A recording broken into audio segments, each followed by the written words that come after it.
Hi, everyone. Welcome to Office Hours. If you are watching on YouTube, you can find out more about Office Hours at officehours.global. Our first hour is general discussion about media and virtual production. Any questions that you may have around those two subjects. Second hour is usually something we want to spend a little bit more time on. Today, we're going to talk about producing, what to think about when you're producing an event, whether virtual or physical. And then tomorrow, of course, we have education in the second hour, and we don't broadcast that, so note that. And then I did not get the link out, but there will be a separate link for the Belfast method that I will put into the email that goes out tomorrow morning. So there'll be a Belfast method opening up, and that will start at noon. So stay tuned for that.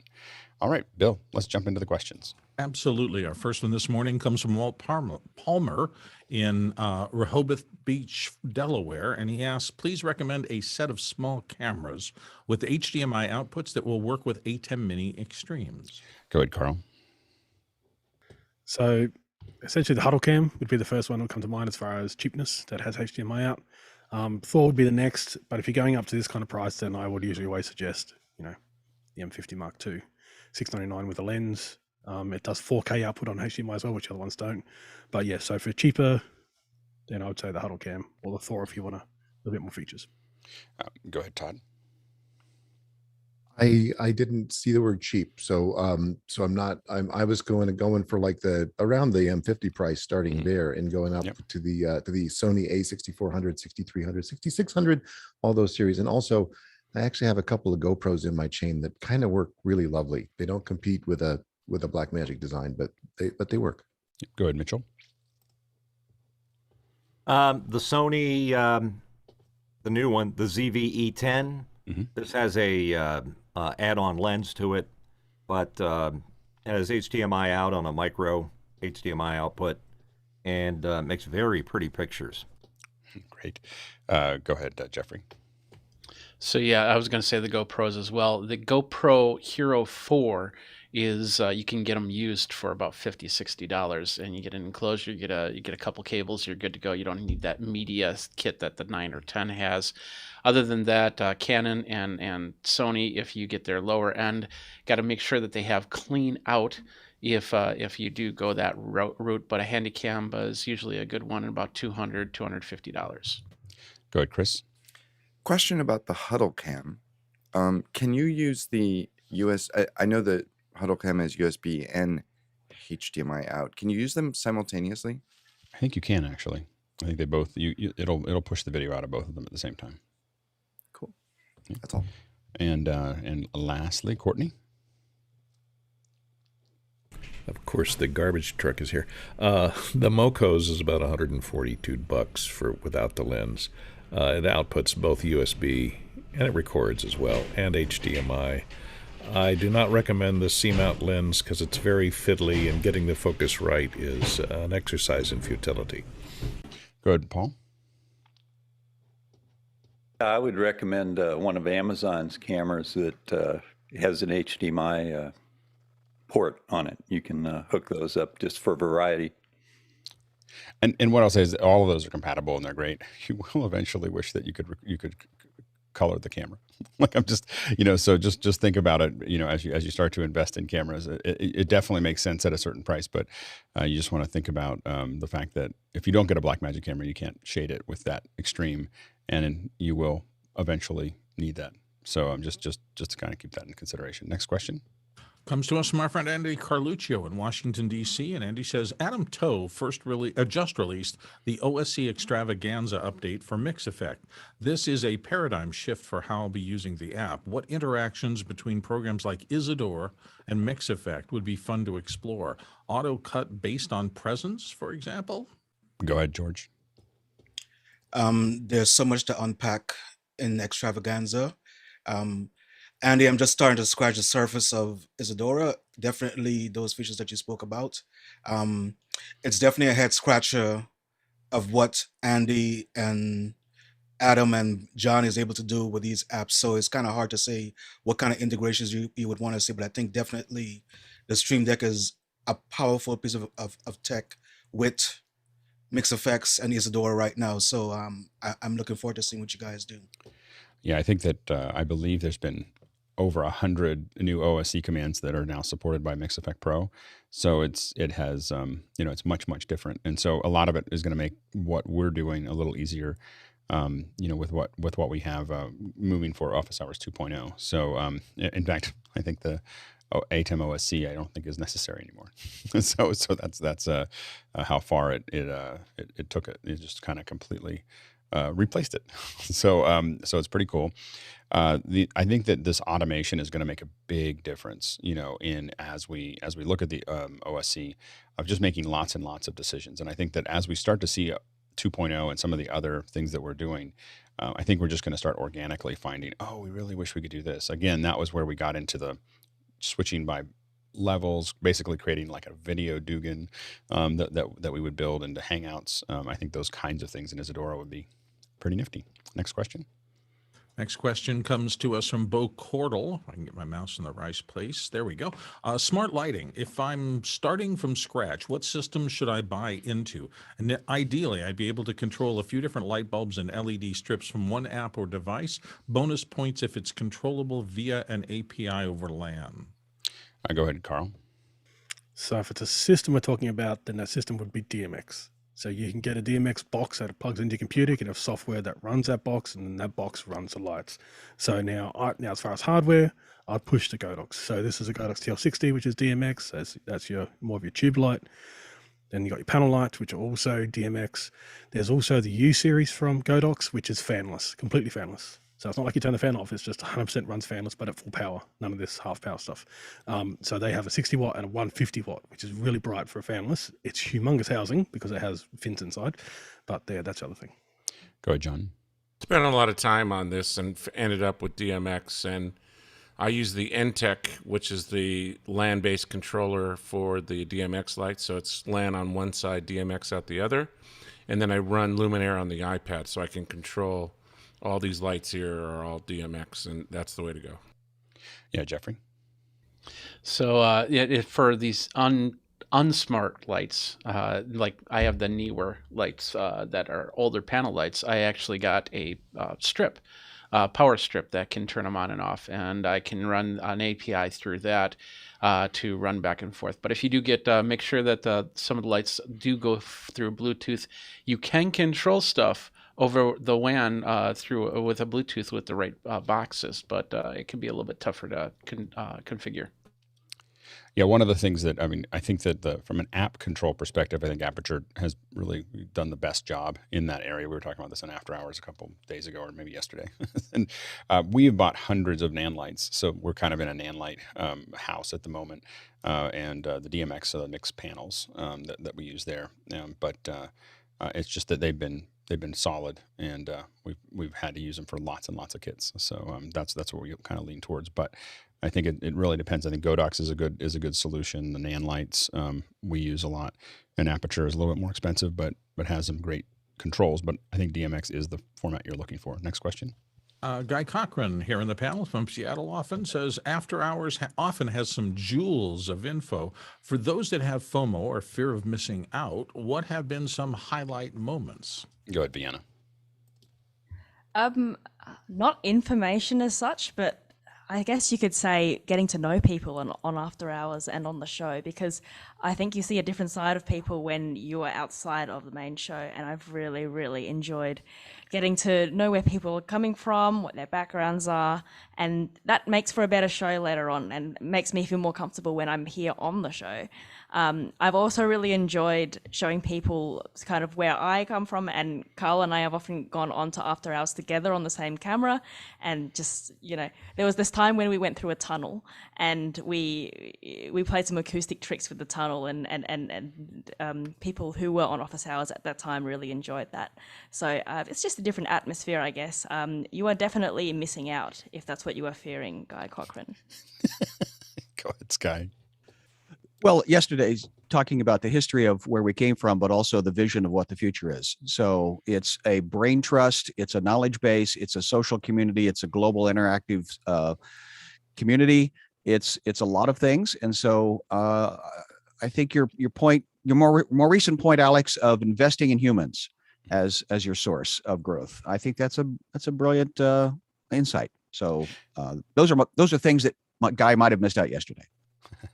Yeah, I mean, I'm always just amazed. Like I was like, I need to do a raffle for an online event, and I just jumped up there and said, okay, hey, everybody, I'm trying to figure this thing out, and there was like six solutions in like 10 minutes, and then and I think today sometime Andy and I are going to jump on and talk about pulling data out of a webinar over from Isadora and Zoom OSC. But it's just, and what I've gotten into the habit of is if I have to figure something out and it doesn't have to be private, I just go, let's just go meet on after hours so that everyone can watch it, because that way we all remember it rather than I just don't want to write it down. Just like we're all going to learn how to do this. So like we did a couple weeks ago with Charles and I jumped, maybe last week. The time is hard for me to maintain, but I think it was last week. Charles and I jumped on to talk about color correcting cameras in Resolve, and so we just kind of jumped up and it was an impromptu little session as we figured it out together. And so I think that I think more and more people are doing that, where you just jump in and someone's trying to figure something out as it moves forward. So it's a lot of fun. Next question. Walt Palmer's up next, back from Rehoboth Beach, Delaware. Has anyone experienced AI camera systems such as Pixellot? I don't know if any of us have. That's maybe something that someone should put in the second hour. We'll see if we can bring him in, talk to him about it. Next question. George E. Kennedy Jr. here on the panel from Washington, D.C. Audio hijack is crashing on the Apple M1 when adding any audio input device. Is anyone else having this issue? Go ahead, George. So I've been back and forth with the company trying to figure this out. It just started happening. I'm not sure if after I plugged in my Dante dongle, but it's definitely crashing, and they've even sent me a beta version of it, and I'm still having that issue. So I'm not sure what changed. Does it fully support M1 audio hijack, or is it in Rosetta? There's a beta. I think it's still in Rosetta, but it was working fine in the beginning, and then suddenly it just stopped working. It just started crashing out. And when you take out the Dante connection, does it start working again? I haven't tried that yet. That's next on my list today after office hours. I suspect it will. That's what I was going to ask. Go ahead. Yeah. Yeah. I was like, well, I think you even said when I plugged in the Dante, it started crashing. Unplug the Dante. I haven't tried it yet. Yeah. No. I think that's the reason I'm guessing is because I think Dante is still in a very fragile state inside of M1. They haven't really got it up to date. So I think that the Dante, I'm going to guess that it's the Dante connection there. So we'll see. Next question. Douglas Carmichael has a question about labeling. What convention do you prefer for labeling audio, video, and network cables? Courtney.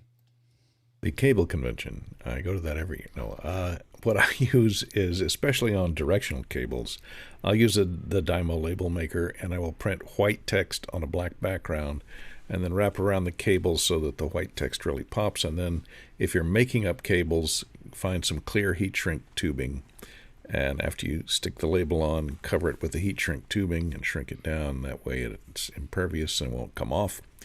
And I put a big arrow on directional HDMIs so that you know which way to plug which end in and don't make that mistake.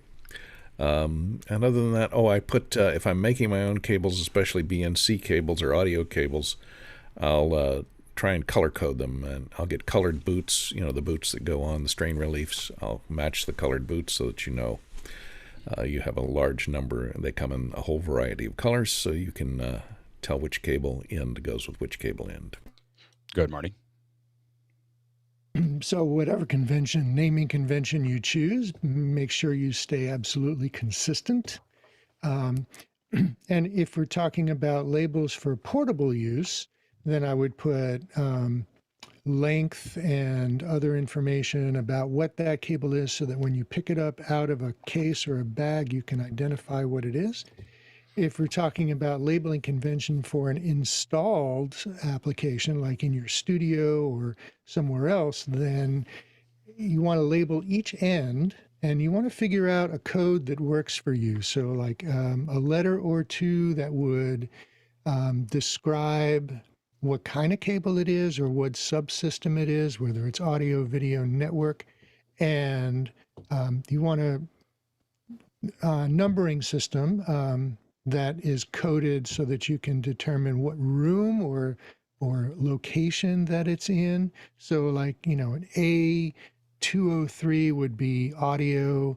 The 200 might indicate something, and the 03 would be the third wire. And you want to keep a good documentation of that on a spreadsheet. Go ahead, Vienna. 2 ways. You can use the P-Touch Cube, which I've been showing a lot on office hours. It's very handy. It doesn't print colors, however, and I find colors very good for my brain to identify what cables there are. But if I were to use a labeler, I use actually white text on black background, just because it blends in with the cable and it doesn't stick out too much aesthetically. But the rest of that, I agree with Courtney. It's very handy, and I like the idea of having the arrow pointing whichever way it plugs in and so on. I would prefer to label one at one end of the cable and one at the other, and perhaps one in the middle longitudinally, just so that I can identify it wherever I'm looking. The other way is actually really simple. You can get colored tape. We have Bunnings here. You may have an equivalent. And you can get neon colored tape, green, pink, yellow, and so on. And if you have a system in your head about what cable relates to what, then you can just use colors. And that's really simple. It's cheaper than getting a labeler. Go ahead, Bill. Not for huge systems, but for simple things like my desk. I did move years ago to what I call the to system, which is that I want to label this end of the cable with what it goes to, not what it is. Because I find that if I find a cable that's been pulled out into 2 or 3 cables, knowing what's on the other end of those cables is almost more important to me than anything else. So it's just a little change I made. Go ahead, Chris. I like to put a little bit of color. See this? So first of all, the green cable says it's mine, so you're not going to, on strike, you're not going to walk with it. And the orange tells me that it's 15 feet. So the color indicates like how long it is. So if I'm wondering, it can't be more than 6 feet or 10. I think I have 6, 10s, 15s, 25s, and 50s and 100s. So I know it's like, oh, this is a red tape. This is a long cable. I prefer to just print a whole lot of mine. So the a couple things. One is I always make sure it's the same thing on both ends of the cable. The reason is that if I look at like A36000, I can know I can call out to somebody, what do you see this number? Remembering where it goes, I don't know, but I know that 100 feet away or over comms, I can say I have this number and they have the same number. Otherwise, it's hard for me to triangulate. One of the other tricks that I do with that is different than, the only thing I would add there is that I define the loop of my cable by a second label that's out a certain distance. So my 10 foots are a certain, so if you match the labels when you do the first roll, that 10-foot roll will always be the same. And if the 15 is different. And the way I define that is so that I don't do them with smaller, I do 6 foot, 10 foot, 15 foot, 25 foot, 50 foot, 100 foot. And they're all set so that they will they should finish very close to the two ends being near each other, as well as they will all fit inside of each other. So the 10s will fit inside the 25s, will fit inside the 50s, will fit inside the 100s. The only danger is you can fill a 1650 with more copper than you can pick up. So it's a very, very dense way to manage your cables. But it's super, it looks really nice on the side of a wall. Like when you do it that way, all the 10s are the same, all the 25s are the same. Anyway, I'm just saying it's a nice way to live. Your mine comment, I was going to spray paint in pink paint. This is my case that I travel with my iMac. I was going to spray paint in pink paint, mine. So when it comes off the case, I know whose it is. All right, next question. Comes from Morgan Price in Victoria, British Columbia. And Morgan says, with the new iPhones and iPads coming today, and some people with lots of Mac Minis, how do panelists manage device limits and Apple IDs? Do you have multiple accounts or something else? Go ahead, George. So quickly, I have my personal account and then I have a business account. So everything for business is on a business Apple ID, and then I have the personal. With the new ear tags too, the list just gets longer, so it gets a bit maddening. Go ahead, Chris. I'm not sure there is a limit. Is there a limit? I have a really long list. When I open up my stuff, it's like at least 20 things on my Apple ID. Yeah. Like tons of stuff. Mine's stacked up too. Go ahead, John. Yeah, this is interesting. I have multiple accounts. I have a dev account, which is separate than my normal purchasing account, but I have issues between my mobile devices and my desktop account. They don't match, and Apple doesn't know why. So it's been a struggle. Yeah. I basically just tried to keep the same account on everything because it's just too hard for me to figure out which one is which. Next question. It was just cycled. That is Mike Emmett of Melbourne, Australia. And Mike says, what's the basic recommended setup for a new user of a Flow 8? Go ahead, Carl. So come into office hours or after hours and find either me or Leo or someone else who's had one for a little while, and we can do a step-by-step. And we'll actually share our screen. We'll actually share like the display interface with you via after hours as well. So we can actually show you, point it out to you rather than just talking you through it.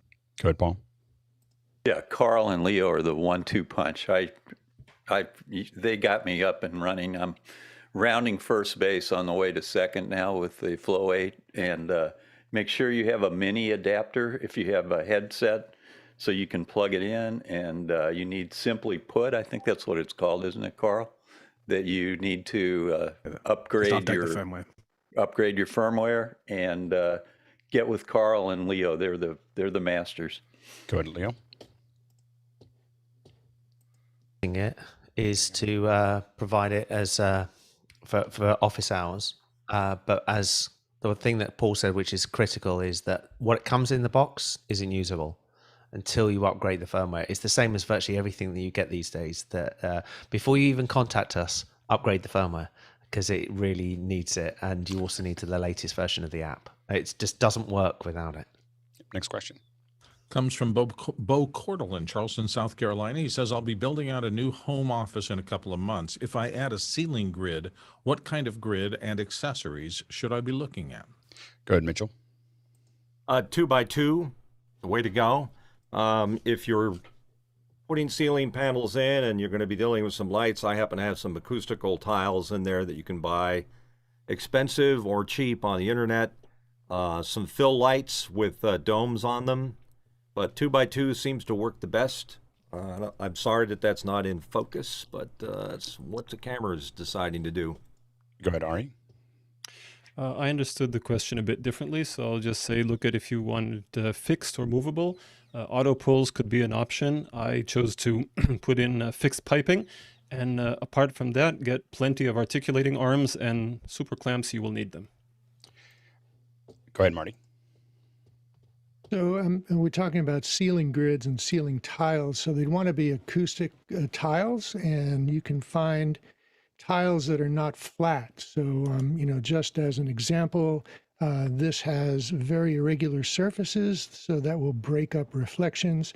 You can use something like that, anything that has a contour to the surface.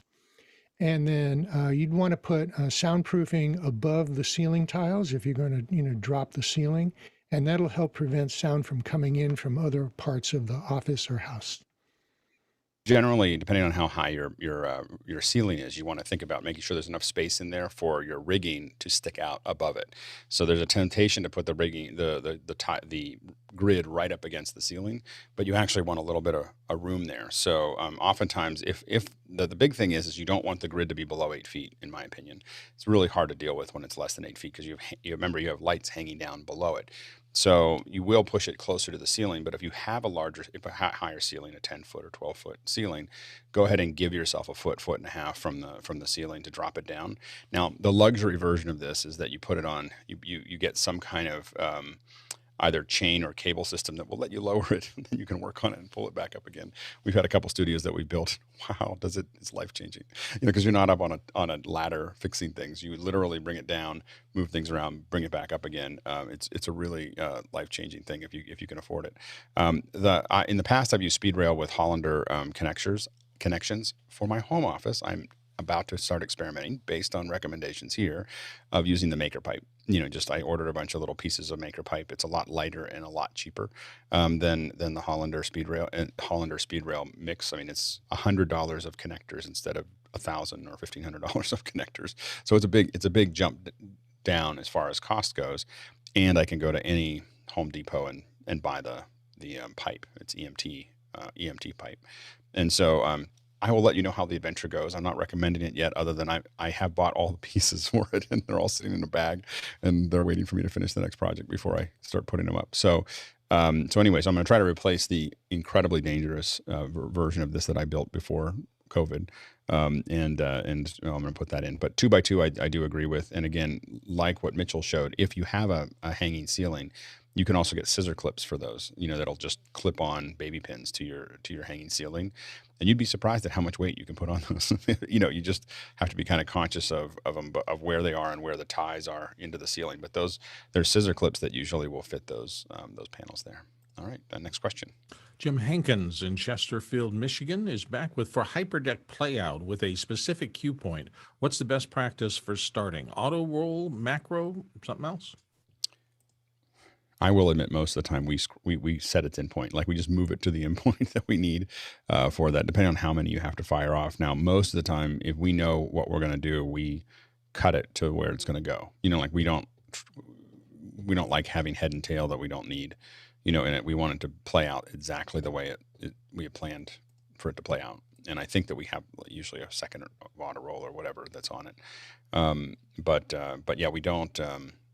I try not to have head and tail. Like we try to conform everything to its output, as opposed to cutting it. But if we have to, we'll just move its endpoint, to it, and that's just part of our setup. And there's no way to freeze that. One of the things that we can do in something like Softron is do that, set all the in and out points all the way through. And I think Playout B might do that as well, where you can set all the in and out points. Our old days of Playback Pro used to do that, as well as QLab will do that. So you can set your I/O in the software, but in Hyperdecks, we have less confidence that will work well. I mean, that there is not any really way to go through it and freeze those. You just kind of move them to where they need to go and then fire it off. But we try to conform them. Next question. Morgan Price is in Victoria, British Columbia, and has this. It's a DMX question. What DMX interface do people recommend for simple office hour style home office Zoom setups? Mac is supposed to control 3 to 5 Godox TL60 tube lights with RJ45 DMX connectors. I want to change my lights via Companion. Go ahead, Carl. So if you want a simple setup, then I'd always suggest American DJ. It comes with the software and it can be upgradable. So you can actually upgrade the license to the software, so you can actually do a whole lot more. Like you're getting into like Talark kind of territory when you upgrade it. It's just USB into the computer. It's a 3-pin and a 5-pin out. So whatever light you have out. And it's a 512 universe. With the upgrade, you can have multiple universe as well with this, but the simple price here just shows one universe of 512 items on that. So this is pretty good, and it's a plug and play. The software is pretty straightforward for American DJ. They're a big company. They get a lot of feedback from their customers, so they do update their stuff. But this is a good starting point if you just want something small. Go ahead, John. I almost bought that one, but I bought the NTEC, this one, the ODE Mark II. Similar price, it's $300. And DMX on one, Ethernet on the other side. And this works good with Luminaire software. That's what I use. Next question. Next one comes from Rupert McCrae in Dallas, Texas. And Rupert says, has anyone experienced video tearing or even increasing latency on the Feelworld monitors? Rupert, what are you seeing? Yeah, so I've got this Feelworld monitor in my prompter. It's a smaller monitor, but when there's a fast-moving image, I'm seeing pretty much a tear about 1/3 down on the screen. So as it's trying to draw it, I'm seeing that tear, and then it seems like if I leave it on for a long time, a couple of days, I'm looking at it and it just seems laggy. So I reboot it and it seems better, but it's just kind of a feeling at the moment. I just wondered if anybody else had seen that. The tearing is oftentimes a lower quality. Basically, it is a low-level GPU that has to draw the screen, and it's just not being able to draw fast enough. So I'm not sure if I admit we don't use the monitors that much with things that would be fast-moving. Like when we use those little monitors, they're usually display monitors with text or things or other things. But go ahead, Rupert. So it's exactly on the same connection that a previous monitor was. So I can swap back and test that, but it seems like everything else is the same. Is the old monitor no? I'm saying that it's just it has to draw it too. It has to have its own circuitry to draw it, and its own circuitry. Sometimes when we see that tearing in a monitor, oftentimes it's the monitor itself and how it's drawing. It just can't keep up with what's coming through it. But you might want to try another monitor with the same connection. But my guess is we find those to be really good for display, clocks, messages, those types of things. But in a critical situation, they oftentimes can't handle. I'm going to put it on a splitter with another monitor and do a side-by-side comparison, see what happens. Yep, absolutely. Courtney? Yeah, what is the native resolution of the panel if it matches the 1080p, the 1920 by 1080? If it's scaled, if it's 1366 by 768 or something other than that, it's got a crappy scaler. I'll check that. Thanks. Next question. Rupert McRae, Dallas, Texas, here on the panel, just speaking again. What are some ways to get a stereo in-ear monitor feed and a microphone return feed to talent over a single cable wired connection, up to 20 feet? For bonus points, giving the talent local volume control and a mute switch. Go ahead, Mickey. This is a standard 4-wire setup wherein you have a bound signal going one way and a stereo monitor signal going the other way. If you like soldering, you can make a cable with using essentially a stereo microphone cable, which has 5 conductors in it. You can create little easy breakaway cables on either end with 5-pin XLRs or 5-pin TA5 connectors. And you can use something like a Sound Devices MP1, which is a portable preamp for the talent to be able to control level and mute themselves. Go ahead, Carl. So the device I would suggest, a very low price device, this would do it. This would give them full control of their own. They can actually control their own volume of their own mic. It provides phantom power, and they can control the volume of coming back in. Now, as Mickey said, you do have 2 cables. You have the balance cable for the microphone, and then you have the return. Now, there is another way of doing a single cable, and that's simply having a Ethernet to audio cable, so XLR. So Ethernet to XLR at both ends, and that way you can do a single cable, long run, single cable. It'll still be analog. Technically, it'll still be balanced because it does run down balanced down these cables. But once you go over 100 feet, be careful, but you're not going that far. Go ahead, Marty. Yeah, you're definitely going in 2 directions unless you're converting to a digital signal. So you can, if you really were serious about it, you might find something that would be similar to a stage monitor box that like an Aviom or something like that. But to stay in the analog world, you could use something like the Sound Devices MM1, which has a mic preamp and a return monitor amp in it. Now, the preamp on this box is switchable in 4 dB increments, so it wouldn't be something that the talent would adjust their own microphone, which I really wouldn't recommend in the first place, nor would I recommend giving the talent a mute switch, because then if they forget, you don't have any control over it. Go ahead, Mickey. And just going back to what Carl mentioned, you can do it with a stereo microphone cable, which has 5 conductors. So you don't need 2 separate cables. And the thing with the MM1 is its monitor section is on only mono, and I believe Rupert is asking for a stereo in-ear monitor feed. And go ahead, Courtney. I'd be very careful about running a headphone level output along with microphone level input in the same cable unless they're separate shielded pairs. If you run a 5-conductor cable, a lot of times those cables just run parallel and you get inductive crosstalk and the capacitive feedback between the headphone output back into the microphone input. So I'd look for a 2-twisted pair and a common shield if you're going to make your own cables.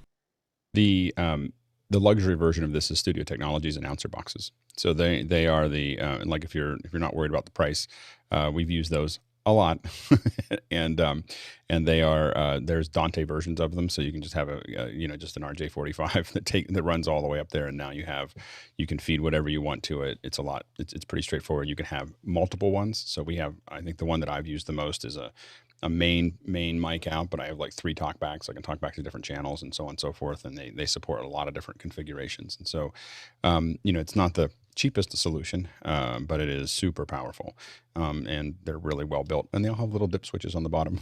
So there's not any software. You just have to understand you have to pull the plate off the bottom and sit there and fiddle with the dip switches to get just the configuration of how you want to hear it and see it and everything else. But it's nice because of the box, then you just set it down anywhere and it just does the thing. So I would definitely check that out.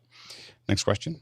Morgan Price in Victoria, British Columbia. What setup does the panel recommend for having a second Mac computer set up as a webcam as another participant in Zoom meetings, for example, the loudness meters in office hours? I guess I would say another. I mean, I'm always going to say another Mac Mini. like Mac Minis are the thing. To me, laptops have gone from being portable to being, oof, I got to put it somewhere and I got to open up a thing and then I got to look at it. And the Mac Mini is like this little thing that you can just plug in. It's relatively inexpensive that will do all the things that you need, and you run them through something else. So with the money you save, you can get this Blackbird HDMI 8x8. So anyway, but that you can then start rerouting to all your screens. And so I think that it's a pretty nifty. I would consider Mac Mini for that. Although the cheaper way to do some of these things, like those meters and so on and so forth, if you're just looking for meters and you don't need to do anything else, is the B-Link by Courtney. Next question. Tony Mobley in Georgia is up next with, is there a way to speed up a 2012 MacBook Pro? At this time, only using it for after hours, but it's extremely slow. Go ahead, Carl. So I actually have a 2010 MacBook Pro, and I did the same thing. It just worked as a server for me, an iTunes server back in the day. So essentially you want to make sure your memory, beauty is you can upgrade these ones. So you can just take the small screws out the back and you'll have access to the memory and the hard drive. So if you have a spinny drive, which is most likely for most of these people, because they were very expensive back in the day for solid state, take out the 2.5-inch spinny drive and put in the latest hotness from Samsung or Intel, 2.5-inch. That'll speed up enormously, because even the swap file, because the other problem is going to be a RAM. So RAM on this maxes out at 8, I believe, that Apple say, and then I think some people will say, yeah, you can actually go up to 16, but either between 8 and 16 meg of RAM. But you do want, the main one is going to be the hard drive. So update your 2.5-inch hard drive to the latest hotness from Samsung or Intel. That'll speed up. The best part of the MacBook Pro 2012 is it's very aerodynamic. So if you throw it out of a plane at 10,000 feet, it'll continue to speed up until it stops. So next question. Brant Kruger in Minneapolis, Minnesota says, what are the panelists' current OS versions on a majority of their production Macs? Are they running Big Sur, Catalina? Does it change if it's Intel versus M1? Go ahead, Mickey.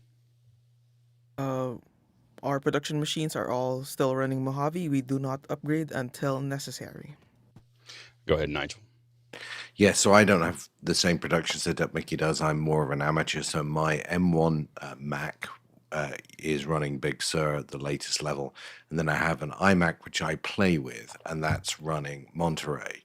And I was generally more, I ignored all the warnings and used to put betas and everything until I had to completely rebuild one of the machines. So I have a play machine and a work machine.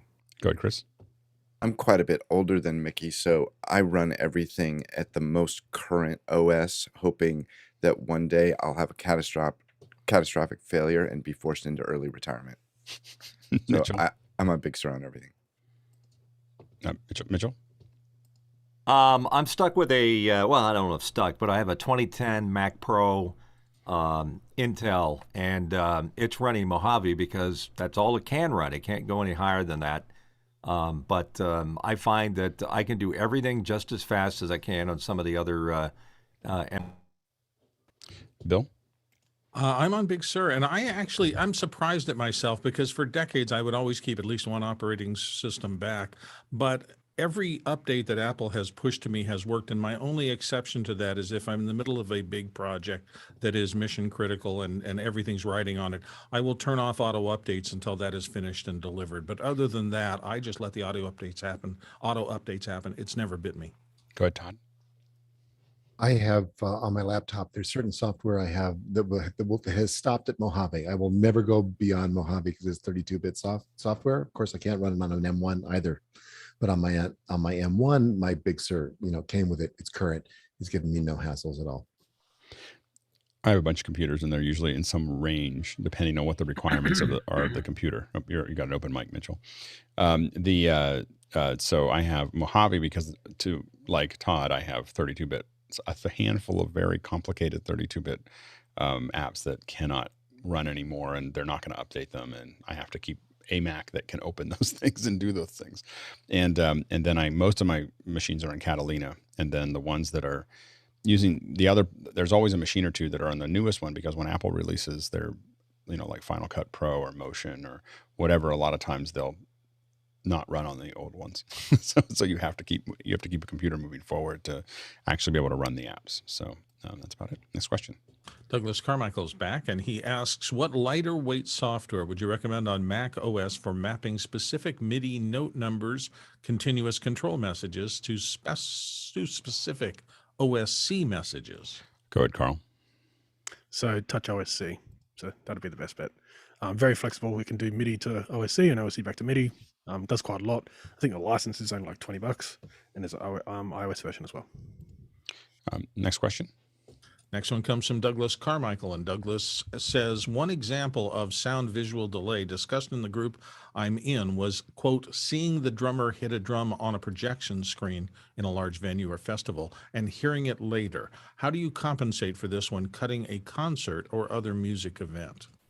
Go ahead, Courtney. Well, you just move the video up to be in sync with the audio and let the audio run continuously. You're going to have to adjust it for that shot. Bear in mind that projection screens will almost always be a couple of frames behind in all digital projection because it takes time to process and display all of that digital information. So they will almost always be behind. Yeah, usually you can't in a concert in a real space do a lot of delay to the audio, as Courtney alluded to, and you'll have to.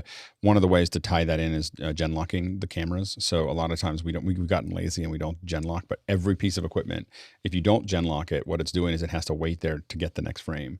And so when they're gen locked, they're all getting the frames, and it'll cut just a little bit of time out. But if you've got a lot of stuff that isn't gen locked, you can lose a couple frames through the process. And so it's important to make sure that your stuff is capable if you're really doing mission critical, and you can get pretty close, but to Courtney's point, you can't get spot on. Next question. Douglas Carmichael says, when building communities and bringing people together, what tips do you have for managing and preventing as best as possible conflicts? Yeah, go ahead, Rihanna. I gotta say, I like how we don't talk about certain things on here, i.e. religion and politics, amongst other things. I think it's just made the community a lot more safe to be in and nicer without or minimizing conflicts. So I appreciate that. In terms of communities, whether they're online or in person, I find that having a contact person, like somebody to welcome you into the group, whether that be the president of that club or society or community, somebody that new people can speak to if they've got issues, rather than raising the conflict with the rest of the community and infecting the community with issues. It's better that way if they can speak privately to a person and build rapport with that person of contact before speaking to everyone else about it. Yeah, go ahead, Leo. I think a lot of things that Vienna said is very right. I think there's a couple of key things. One of which is that sometimes you have to talk about certain things because it depends on the nature of actually the group that you are talking about certain subjects, but it shouldn't be about personal issues on those subjects. That's where it breaks down, is when things are dealing with personal issues and people take points personally. The other thing that I find that causes a breakdown is when problems aren't dealt with or problems are brushed under the carpet. And finally, and I'm a big advocate of this because I've dealt with a lot of football clubs, it's anonymity causes the breakdown of everything that I've seen over and over again when people hide behind names and other things, and it just makes distrust. Yeah, go ahead, then. Nigel? Yeah, I would add three things to that. Make sure you know the purpose of building the community, because when you know the purpose of the building community, you'll know two other things: how clear you need to be on the rules of that community and how you want to monitor and manage those rules. But if you don't know why you're bringing the community together, then you'll have lots of the problems that Leo just talked about. Go ahead, Craig. Sorry, mute. I was just about to put my hand down. I was going to reiterate the intent or what the goal of the community is. It's got to be super clear, because otherwise people are going to bring their own expectations of why they're together and assume things. And so if you're not clear, it'll drift off into different ways. Good, Marty. Yeah, I would corroborate that with, depending on whether it's a social community or a working community, having a clear and common understanding of the mission and purpose of the community, and also if there is to be leadership of the community, that be clear that everybody understands and respects that as well. Go ahead, Todd. I'm very angry at Leo for having stolen my answer so completely and thoroughly and said it so eloquently. I yield my time. Yeah, I don't, I can just go ahead, Sky. Go ahead, Sky. The why. So to Nigel's point is, once you know the why, the hows are almost just mathematics at that point. And the other thing is, I heard a comment once that anger is fear on the way out. And so why do we have rules? Well, it's because we're trying to all collectively figure out how to go in a direction, and we're all looking at a guidebook. And so I think I'm trying to flip that. In story, we need conflict. Otherwise we don't. So I'm saying conflict is a natural thing where two or more are gathered. So how do we embrace it? Use it as energy. I think that the there's a couple things that I have, a couple opinions I have about it. Is one is obviously no religion, no politics in the conversation, unless it's about religion and politics. But outside of that, most people just can't handle that container. It's visionable, and they just don't know how to contain it. There's some people that can, I can talk to people about religion and politics all day, and it won't bother me at all because I don't have it. I don't take it personally at all. Like, I'm just fascinated by it, but I don't use it. I don't talk about it here because I know that a lot of people can't hold that container in a way that is impersonal. The no swearing is something that we spend a lot of time on. It's just, it's not that I don't swear. It's that it is that it just makes it weird. You can't leave it opened at home and feel like this is why you do that, is so that someone can just listen. And you don't, and what we want to do is try to find the middle road between all these different cultures. So we have people all over the world, and we have all these different cultures, and we have to find a middle road where we all feel safe and we all feel comfortable, and that is super complicated, and so but being also, it takes a lot of energy and effort and paying attention to it. Whoever community has to manage that. Number one is you can't shake and bake a bunch of rules. Like, there's always a temptation of, we're going to put up all these rules at the beginning. I start simple and then we react, but if you do it that way, you have to be there all the time, because you have to see what's happening and be constantly in contact with people and go, okay, how are we going to manage that? But it's a very organic way to kind of build something out, which, we've succeeded in some places and not in others. And so we're still working on that. The other thing is that you make it hard to get in. Like, I know that sounds funny, but at least at the beginning, the community has to be difficult to get to join. When you let everybody in all at one time, it's too much pool, and you have to have time to fuse it into something where we have a real culture, which we've been able to develop. But if we had pushed it really hard and grown to, you have to get critical mass, but if we had pushed it really hard and had 50,000 people, it would have been chaos, and this would have never lasted. So I think that you have to, know that there's a growth process that is required to make that work. Next question. Leo Mindell here on the panel, Pinner in the UK. When you have to use an iPhone for a remote guest, is there a Bluetooth mic or in-ear that will work? Most have bad mics, or others are using others. You cannot have a two-way conversation. Go ahead, Mitchell. Well, you're correct to try to improve the audio, because this is the biggest area that you get let down when you're doing a remote, especially through an iPhone. But I would use, to go to inexpensive, I would go to Rode.com and check out one of their clip-on lavaliers. I would stay away from Bluetooth and any kind of wireless mic if you can, because it's just one more point of failure. If you want to go a step up, you can buy a microphone that will communicate with your iPhone. One that I use is made by a company called MikMe, M-I-K-M-E, and it will communicate with your iPhone and then send the audio back down the line to the interviewer. But the other thing is you need to have the right equipment at the receive end, depending on what type of a meeting you're having or a guest you're having, to receive it. So if you need a hard connection like we used to use in broadcast with a mix minus on it, I advise going to the Angry Audio website. They have a device that will speak to your iPhone and suck the audio off of it and capture it properly. Go ahead, Paul. Yeah, I've seen a lot of people on office hours mobile using the Blue Parrot, and I think you could use it as a base mic too. It has excellent quality. It doesn't really drop calls that much. So I'd say the Blue Parrot. They got a number of different models. Go ahead, Carl. So the big issue here is you got to trick the phone into thinking it's system audio. So it has to be a microphone. So Alex has done this with Dante through his Bluetooth connector. And that's actually the trick you have to go over.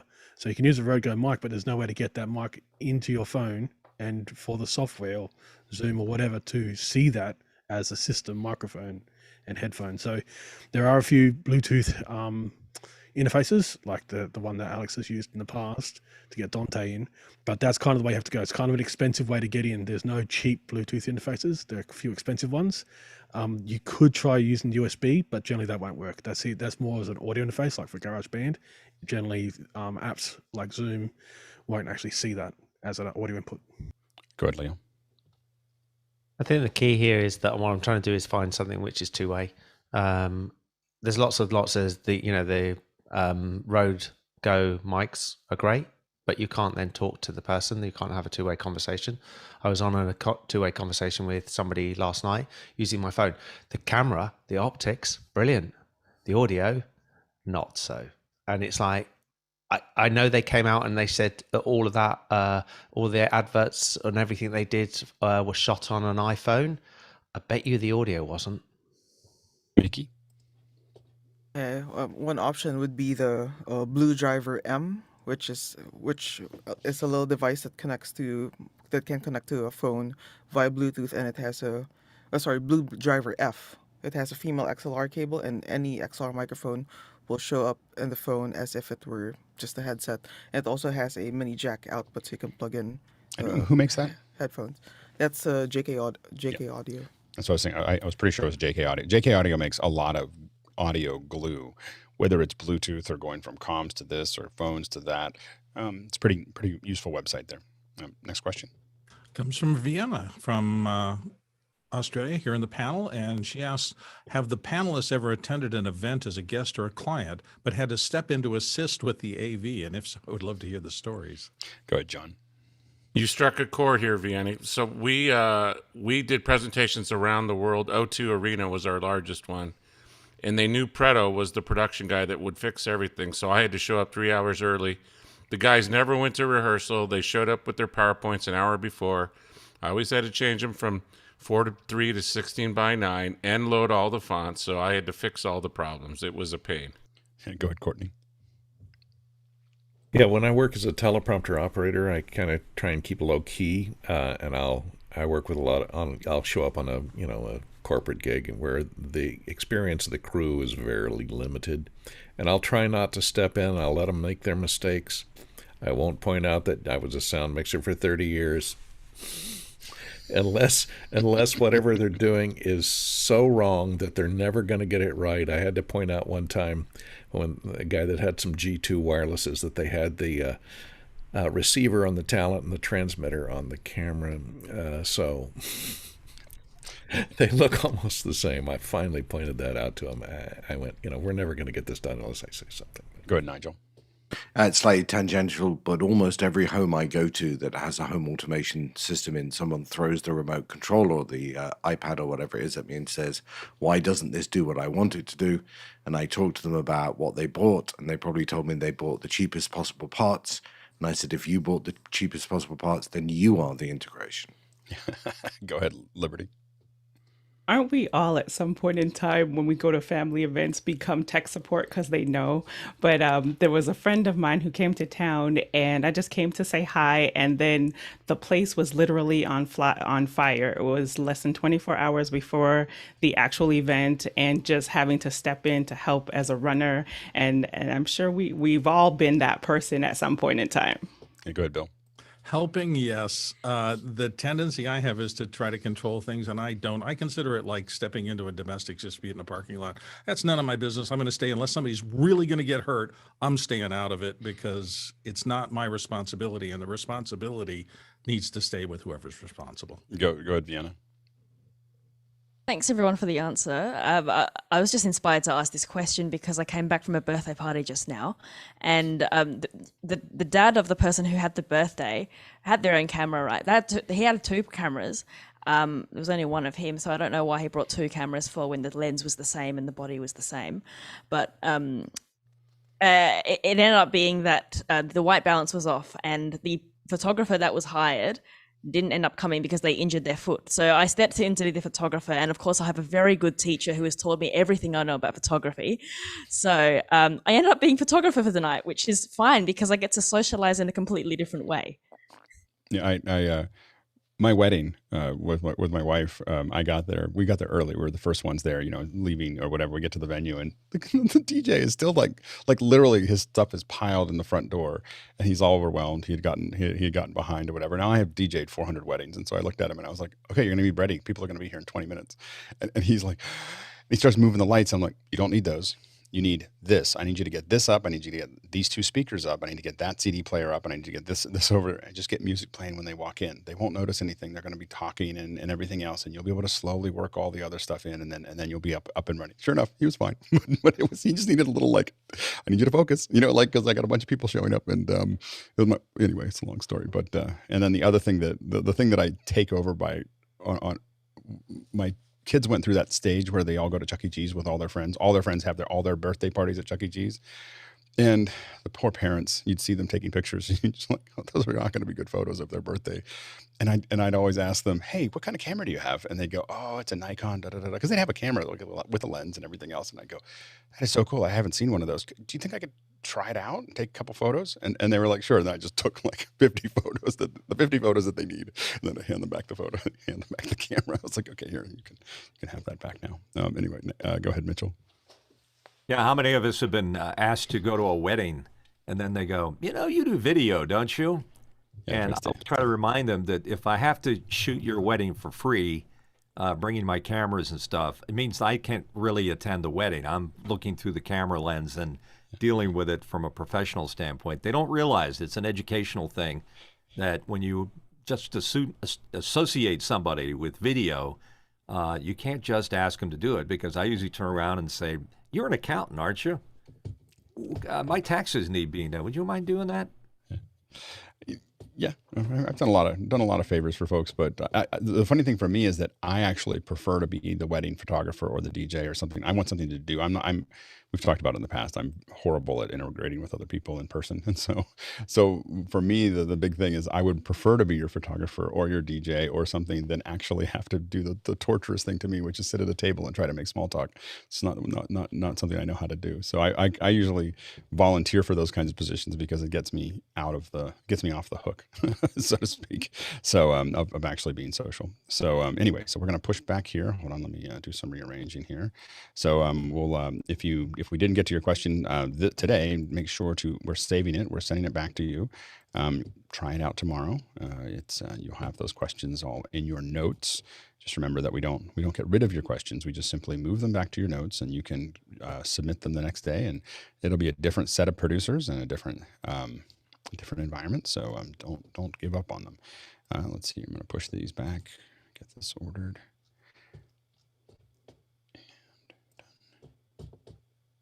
Okay. All right. Now we are changing gears to producing. This was a request by Sky Gleason. I'm calling him out. He said, "Hey, let's talk about producing." I was inspired by Liberty. Liberty's my inspiration. The muse is in the house. So we decided to talk about a little bit about Producing 101. We've got enough questions. I would normally have some preamble, but with this many questions stacked up, I think we're just going to jump right into it and start answering questions. So if you've got questions about producing live or virtual or in-person events, go ahead and throw them up there. All right, let's jump into the first question. Absolutely. Sky Gleason has the first one out of Seattle, appropriately. When there is a technical problem on a show, is there a critical decision grid to help a producer know the ground is coming up too fast and a decision has to be made to move on? Go ahead, Mickey. Yeah, I think there isn't a pre-made grid because every situation is different.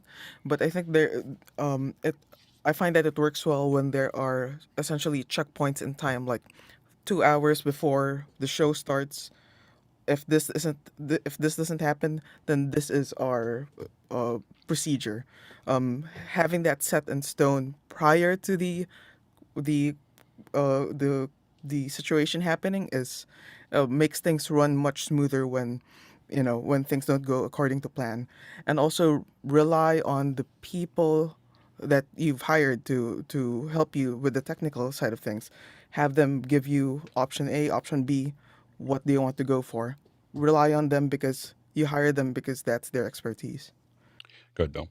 It's also important to kind of have a sense of when it's time to cut and run, and you learn that generally over the course of experience. I had a thing once where we had a complex shoot in a major baseball stadium, and we had a Major League Baseball player out front, and he was late, of course, and I had a beautiful jib shot plan, and at some point I just said, lock the camera. I don't have time to mess with any of the stuff I've set up. I just need to get this shot done. And sure enough, 10 minutes after we started, he got called away, and that was it. So you get a sense of how much time do I have to fiddle, and when do I just have to focus on just the core of my job and nothing else. And that's why in a lot of cases, you just really want to have, you need experienced producers and a good crew who's going to tell you what's what, and I think that it's very tempting to hire a lot of folks that don't have as much experience, that might be a little less expensive for your production. And you often pay for that because there's just a lot of mistakes. There's a lot of things that aren't tied together. And, it's a pretty unforgiving environment. So, and then having a producer that can both listen, but also understands the overall piece. When in doubt, generally what you want to look for is a defensible position. So you're going to fall back to a defensible position. Like when you're not sure exactly how this is going to turn out, fall back. Do not step forward if things are coming apart. Is to find a place that might be to what Bill talked about, less camera movement, simpler audio, cut things out where you can. One thing that's really important to know is what is your client's priority. Like what do they want to get out of this? This guy always talks about what is the end result that they're trying to get to, because that helps guide what you can cut out. Because you can't cut out the thing that they care about the most. You can cut out the things that they don't necessarily notice that you thought were important, or somebody else thought important, and you can cut those out if you need to make that work. Go ahead, Marty. Yeah, I really couldn't agree with Mickey more. So you've got your technical director for video, you've got your A1 for audio, and they're kind of heading those two different crews. And hiring good crew people means that they will be doing troubleshooting and problem fixing for you, even behind the scenes, right? And it's only when they get really, really stuck and you're really close to like go time that they will come to you and say, hey, we've got a really big problem here, and we need to deal with this. But having that crew there to do that troubleshooting and keep it off your plate until you really need to know about it is really important. Next question. Jasmine Lee is up from Singapore and says, what roles or responsibilities that were previously carried out by the separate operators are now converged on one person, and has that worked out for better or worse? Go ahead, John. Mr. Petto? Nope, I screwed up there. Sorry. Okay. Go ahead, Vienna. I can give you a worse effect first, and that is when you go from traditional in-person events to online events, then it goes like this. So with traditional events, you've got the president, the person who's running it, events, marketing, MC, people who have in-person talents. And then you've got the person who's really good with tech. It's like the tech guy. Speaking from experience, that's the person who's good with computers. And then they ask, oh, you're good with photos, right? Oh yeah, take the photos for us. And then, oh, you're good with videos, right? Can you do video for us as well? And can you MC for us as well? And can you learn OBS for us as well? And then when you go to virtual events, you can see that person who's good at computers takes up a lot more of the work. So I would say that has changed for the worse. How we solve that, I think we just need more people on tech, and I think somehow learning those virtual skills is going to be really important. Yeah, we fight the urge to stack things up. We still try to, we sometimes get backed into not having enough people, but a lot of times we still try to throw as many people at it as we can. A lot of times for us, when we give the client, this is what it takes to do it, and the client says, well, that's too expensive. And we're like, okay, well, you need to find somebody else to do it, because that's what it needs. That's what this project needs, and if you want to take something out, we can make it less expensive, but we can't do the thing we can't do 12 cameras with 8 camera operators, or we can't do this or that. Like you can't, you have to decide what you can and can't do, rather than putting yourself in, impossible positions. And so that's the real challenge there is, and we resist the urge to multi, we try to minimize that. Doesn't mean that no one is doing that, but we try to keep the crews large enough to make that work, which is one of the things that makes that easier, is having a huge community of people that you're connected to, that who knows what, because a lot of times you're not filling that position because you don't have someone to fill it, and so building up that community is important, and building it in all these remote things that we're working on together make it easier for us to find people and have them work on it. Next question. Mike Emmett in Melbourne, Australia is up next. Can you outline the roles you see as essential in organizing a virtual event and how they might scale as events get larger? Go ahead, Ari. I'd like to take the spotlight away for a moment from tech production and highlight some things where I see customers less than being successful many times, and that is sometimes on the area of digital marketing. For example, I say to them, well, this is about the time when you need to start pushing the stream, and they're like, how many people do you have on social? Okay, who's doing social and stuff like that? So digital marketing on the client side. Talent, other than that, of course, talent sourcing, agenda building. Very often a customer will come and they will want the production of a virtual event, but you end up being, or they at least will ask you to be their digital agency because they were not aware of various aspects.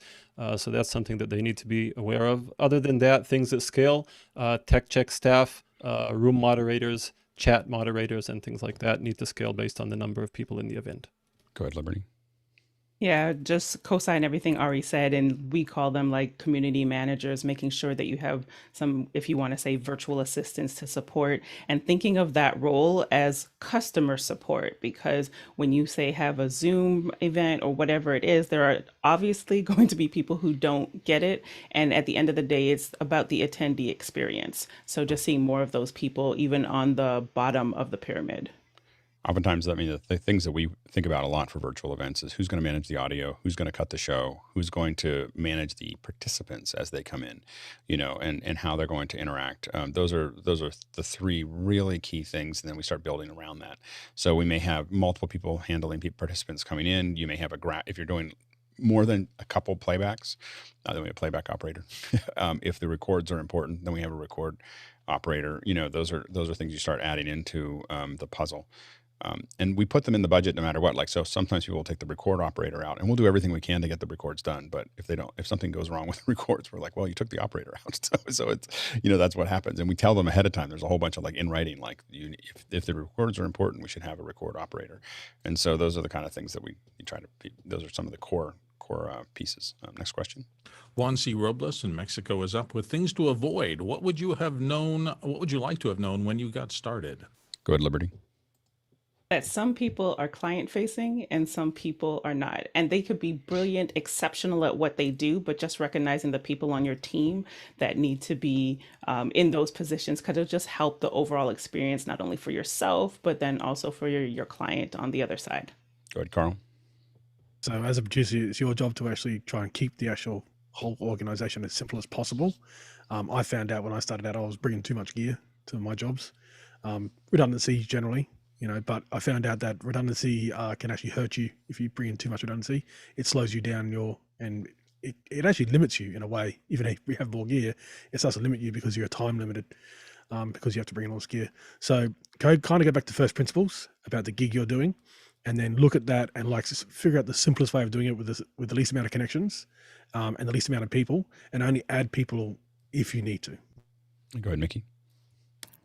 Sorry, the hand down doesn't work yet. Go ahead, Courtney.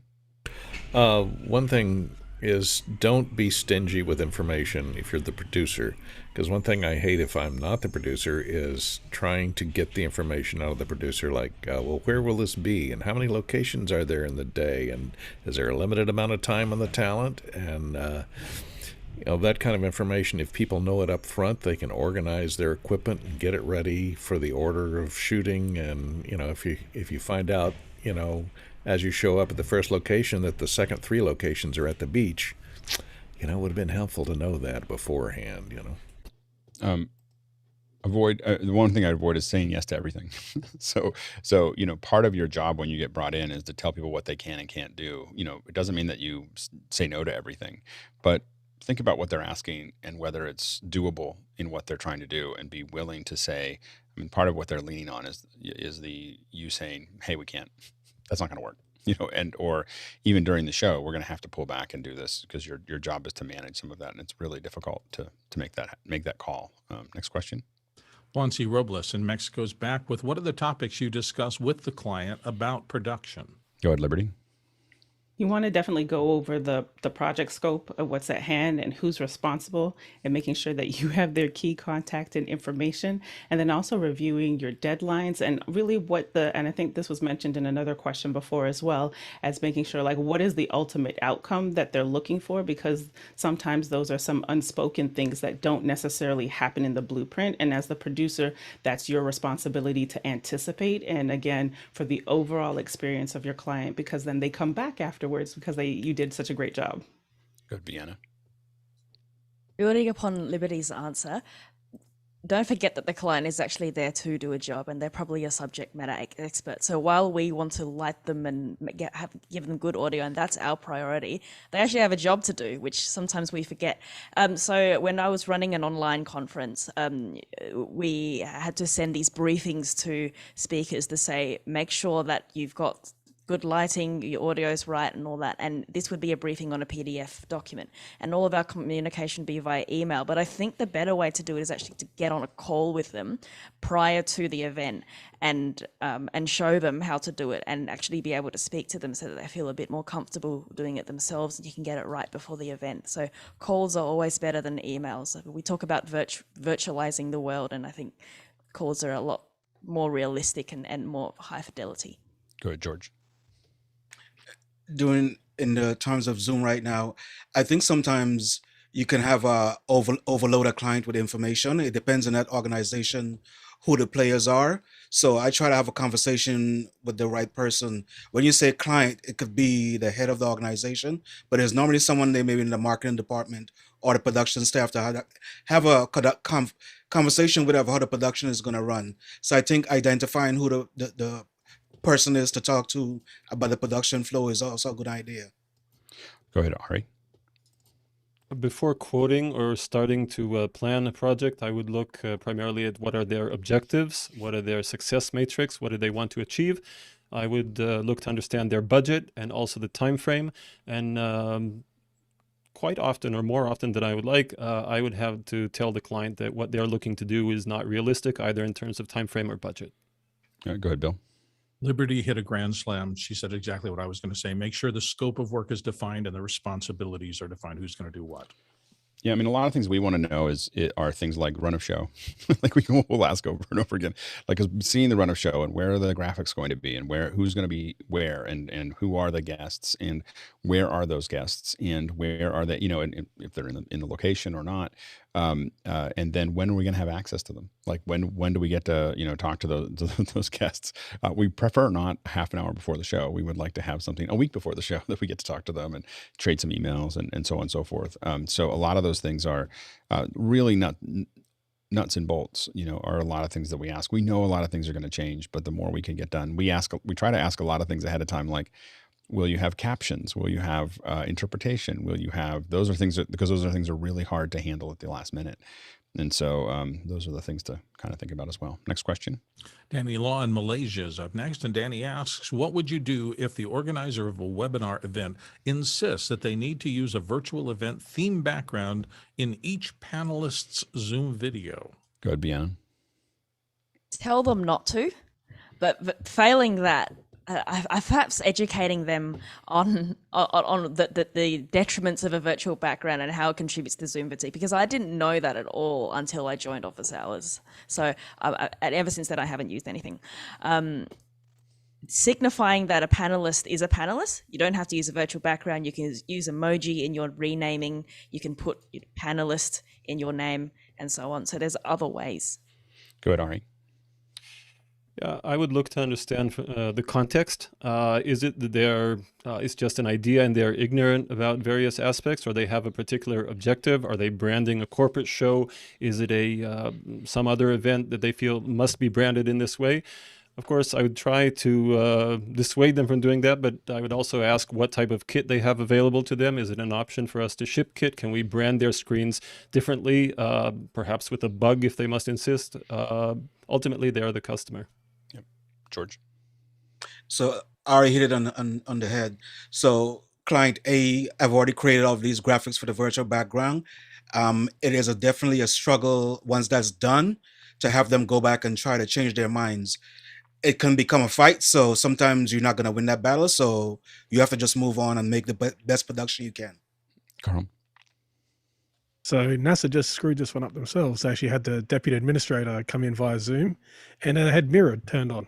So the background was the NASA meatball logo, and it was mirrored because someone actually just had mirrored turned on in the Zoom settings, and no one picked it up. So he had a mirrored meatball logo behind the deputy administrator for NASA.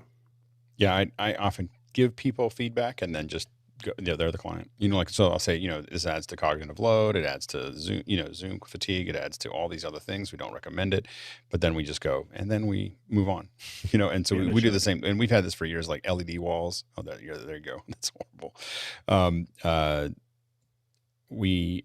LED walls were another thing. We'd be like, hey, this is going to be a problem. And we used to make federal cases out of it. But it was something that we kind of learned not to, and we would just say it and we'd tell them what would happen. And then when it happened, it was a lesson and we wouldn't have to do it again. Go ahead, John. I thought that mirroring only happened on the client base and not out to Zoom now. I do not. No. If you turn mirroring off, I think it mirrors your background.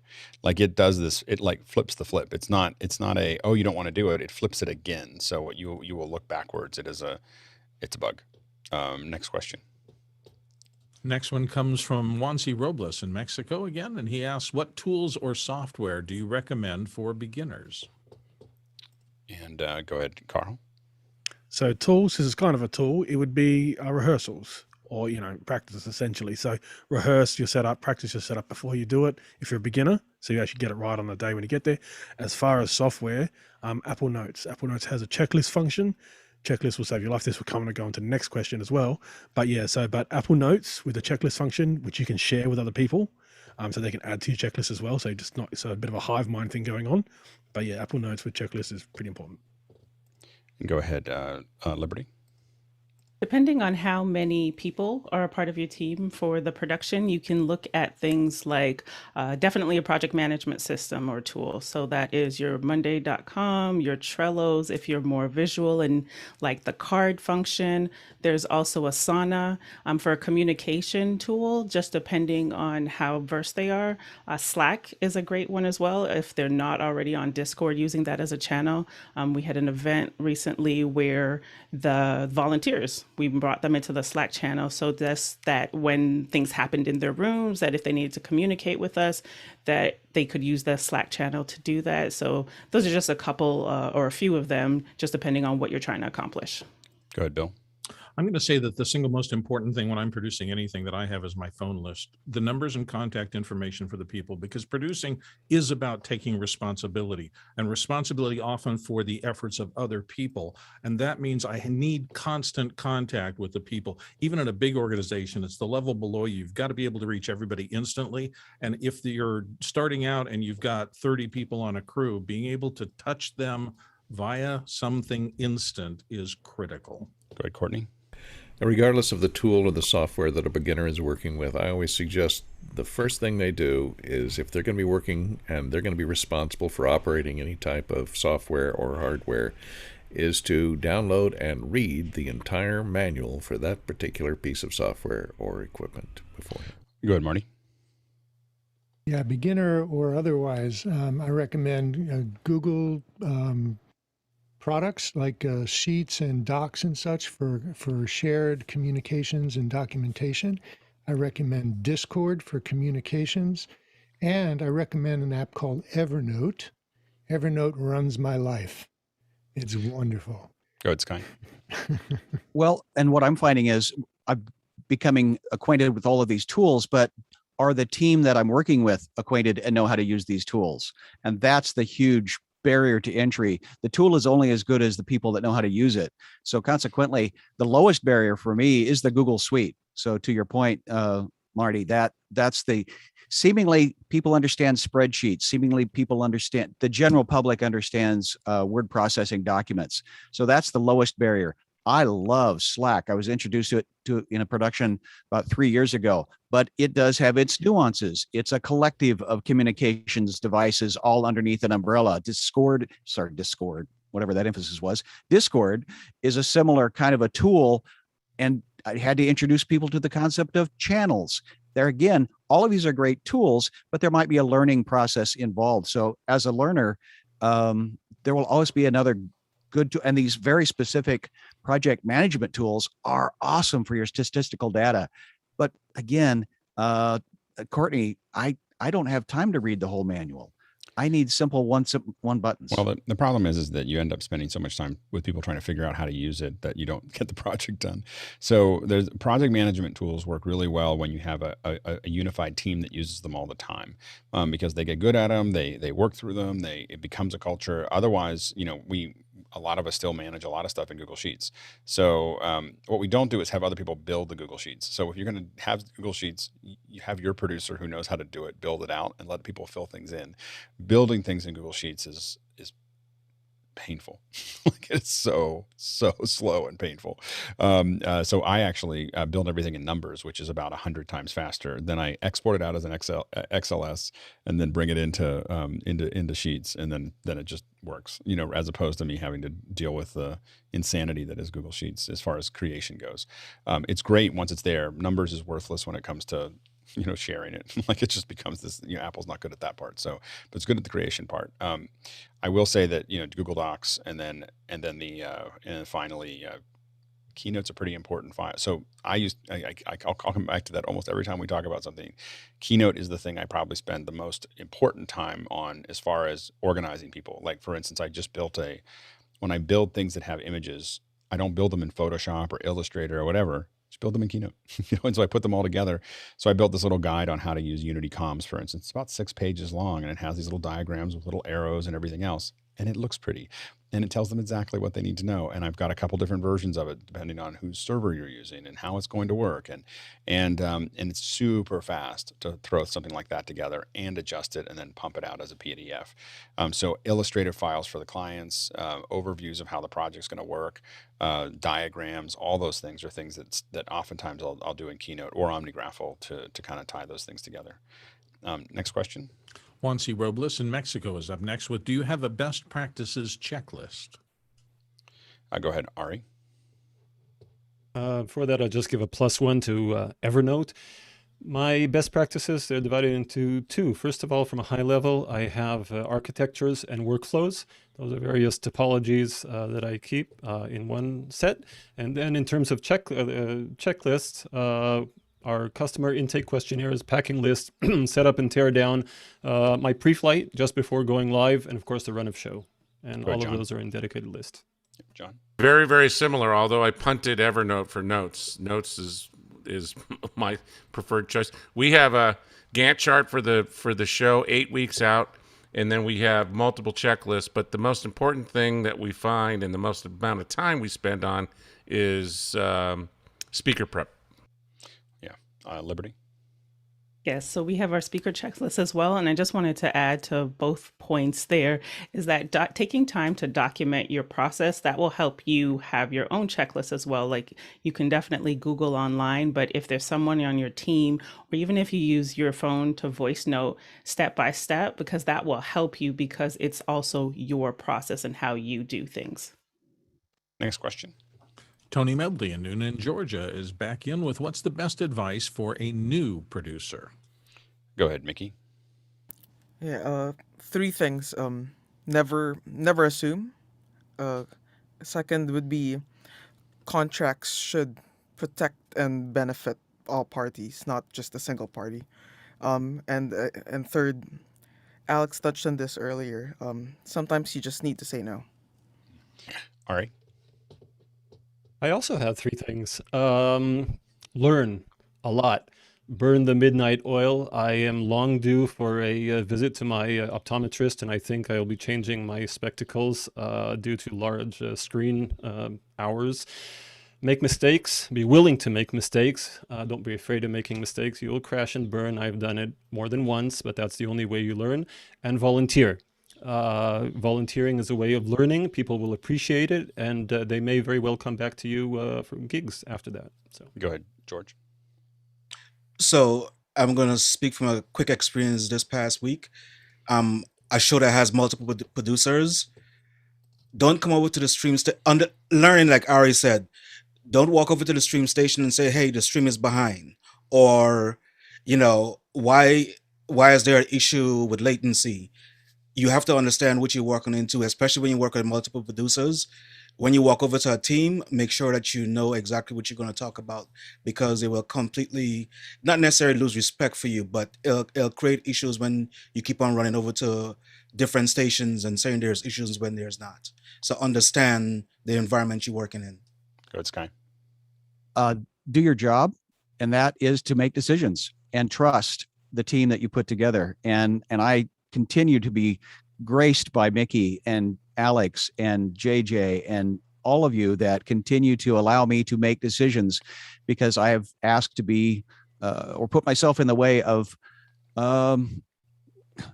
the making those choices and decisions. So being a part of a team, understanding that it's a team effort, and so that everybody else is doing their job and I'm trying to help them do their job. Go ahead, Courtney.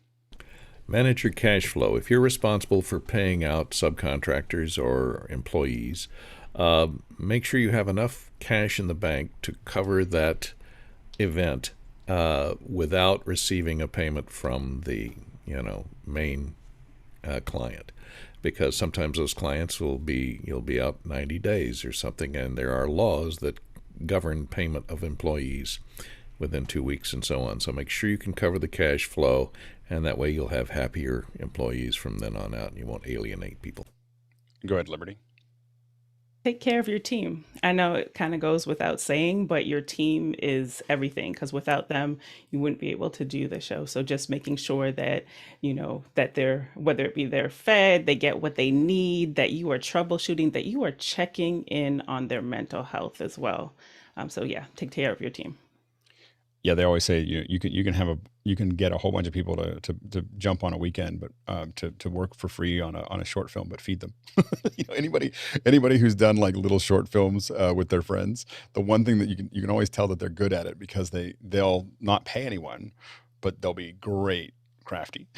Like, at least we're going to feed you and make sure that you have a comfortable experience, as opposed to getting ground into the ground, as well as not getting paid. And so it's really important. The one thing I would say is that a lot of times, most producers in the old days spent 5 years as a PA, or at least a year or two as a PA. Then they, if they were really good, they became a coordinator, and they were a coordinator for another decade.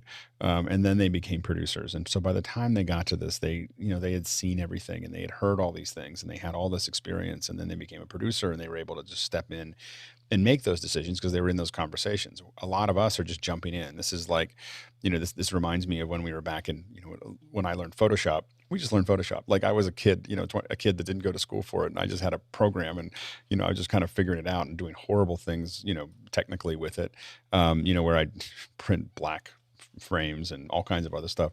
Cytex operators had spent all this time with training and dot gain and all these other things that they had. And we came in and we're just crazy, and we made lots of mistakes, and we weren't willing to listen to anything the Cytex operators. They were just the old fuddy-duddies that do this weird thing with the big expensive computer. It's worth listening to them. just so you know, like, there's people who are there. The best thing that happened to us is that I did all this work and working for Google and Facebook and others. I worked with a different on the ground team and a different broadcast team almost every week, and I would learn. Oh, I really like what they did there. That's silly.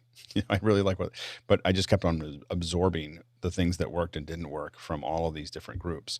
And I think that the reason I say that is you want to find ways to jump on as many teams as possible where you're not the producer, where you are not in that responsibility. You cannot learn only as a producer. You can. It's just really painful, and you'll make a lot of mistakes. Being a support personnel for other projects gives you you get good at that one thing. You learn that, but try to do as many different things also. You know, you're going to see already stuff with Tony and with the Belfast method, with with other shows, and we're going to have more shows here. You want to get involved in those, and you want to make mistakes when you're not getting paid, because mistakes when you're not getting paid are mistakes that you don't get sued for. You know, so you want to find ways to get on other teams. It can be, we're going to have more of those with lots of different people within this group, but also look at if you go to a church, look at the local church. If you have nonprofits, this was mentioned before, find places to experiment and fail. You want to fail often and fail small, as opposed to, constantly taking on bigger and bigger projects without knowing what you're doing. Next question. Next question comes from Sky Gleason in Seattle, Washington. In our live virtual digital event, what's the role of the executive producer versus the producer? Go ahead, Bill.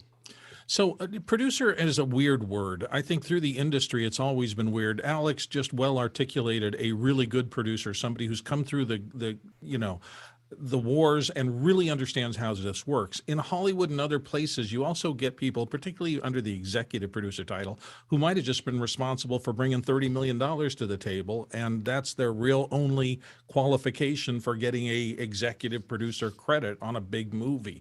So it's all over the place. It should be more respected, because it really means you're taking responsibility for getting this piece through the pipeline and done. And that can be people who are very experienced and make life a joy, particularly when somebody on the creative team has problems and a good producer breaks through those problems and gets the resources or the other things connected so that creative can do their job really well. It can also be that kind of thing where somebody's got a lot of money and they decided they wanted to give their significant other a executive producer credit just to get them an IMDb. It's a weird thing. In our world, our executive producer is someone who is not completely dedicated to your project. So they're overseeing multiple projects at one time. In my world, an executive producer is accountable for 3, 4, 5 projects at a given time, with a producer on each project. And so the executive is looking over all of those things and tightening those things up. And then each one of those producers may have one or more, or 0, or up to probably 2 or 3 coordinators, depending on how large the projects are. And so it's kind of and again, it's different. Bill's totally right that in Hollywood, usually executive producer is just something to make someone feel better. But in our productions, executive producer is someone who is overseeing a group of projects as opposed to just one. Next question. Juancy Robles in Mexico is up next. Oops, didn't hit. There we go. How has your view changed of production on virtual events compared with traditional on-site events? Go ahead, George. Let me just take a quick minute. Alex's office hours have definitely raised the bar. I'm not just saying that because I'm on office hours or I've been here for the past 18 months. As one who's able to go out now, just finishing a show, the screws on a regular production right now are not even tightened. It seems like it's loosened more. For someone like me who's been in office hours, it's a little bit difficult right now because you're seeing what we do here and you're going back to the old and it's just not tight at all. And I think virtual is a much more tighter environment, at least the office hours and the folks that work on production here. So I'm not knocking what I do for a living, but it's definitely difficult when I go back in productions now in the ballroom and see how loose it is and it's not tight at all versus what we're doing in the virtual world. I think that one of the things that I've noticed about the physical productions that we've touched against is that how hard it is to find talent. A lot of people left. So they left the cities, they left they left the state. And we're just having a horrible time finding people, to do it. And so that has been a dramatic change. And I think that it points to what George is talking about, things being looser. Just there's a lot of people that chose to retire, chose to move somewhere else and aren't coming back, and a lot of brain power has left the event industry, for a variety of different reasons. And so we've really it's been a struggle of just discontinuity, is what we see. I do think that physical events on their own, I think there's a way to build intimate events. To me, a physical event like that I'm interested in working on is less than 300 people. Like it's an intimate event. We're all going to get together. There's lots of value to that. For larger events, I still think that the larger events really belong to digital at this point, and the hybrid events still don't work. So they're still like, when you watch them online, they work great for the people in the room. They're much more expensive to produce because you now have to figure out how to make it work for both people, and so you're spending extra money on something that doesn't actually work for the folks that are online. Next question. Sky Gleason in Seattle has another. That's a misfire. I was practicing my notes function in Makana, and that was from like a week and a half ago. Oh, okay. Then Next question. It's gone. Sorry about that. No problem. Vienna then comes up again from Australia. What pathways are available for people to pursue a career in production, and how will these opportunities change in the next 5 to 10 years? Go ahead, Chris. No, Chris is gone. So go ahead, George.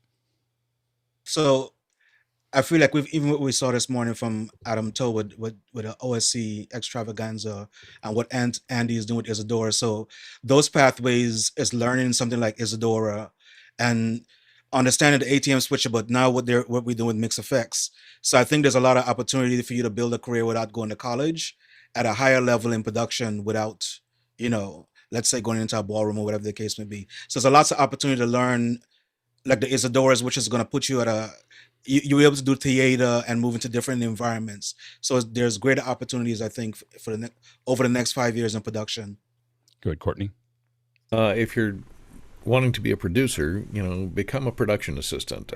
You work for dirt cheap, you work long hours, but you will learn a lot by being around professional producers to observe how they get the job done, and you'll be asked to actually step in for them and do part of their job part of the time. So it's a good way to learn and get started in the business and to meet people. That's the other really important thing is make contacts, personal contacts. Go ahead, Bill.